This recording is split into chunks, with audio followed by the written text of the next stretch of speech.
নমস্কার বন্ধুরা, আজকে আমি বানাবো হোলি স্পেশাল ঠান্ডায় ভাপা দই। তো আমি দইকে আগে প্রথমে জল ঝরাতে দিয়েছিলাম একটা কাপড়ে করে বেঁধে, সেটা আমি এখন নিয়ে নেব মিক্সিতে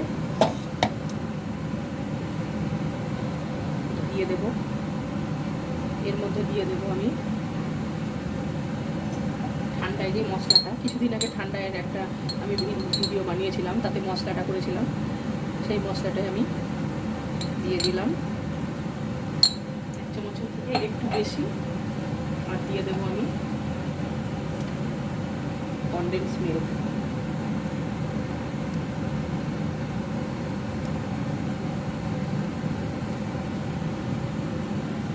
এবার আমি এটাকে মিক্সিতে পেস্ট করে নেব।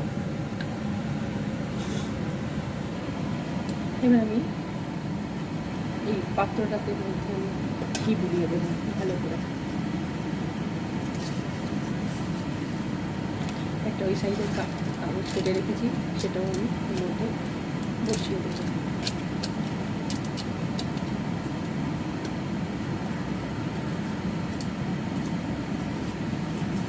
ভালো করে ঘিটা দিয়ে দিলাম। এবার এই মিক্সি দিয়ে ওইটা আমি এবার মধ্যে দিয়ে দেবো।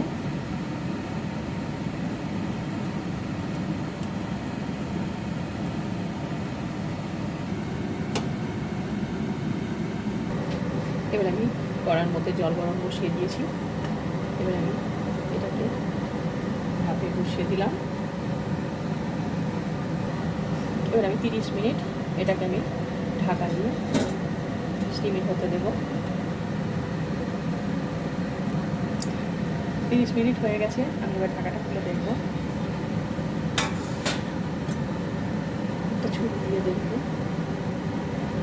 এটা আমার হয়ে গেছে, একটু লেগে নেই। এবার আমি এটাকে ঠান্ডা করে সার্ভ করব। আমার ভিডিও যদি আপনাদের ভালো লেগে থাকে তাহলে লাইক করবেন, শেয়ার করবেন আর কমেন্টস করতে ভুলবেন না। আজ তাহলে এই পর্যন্ত।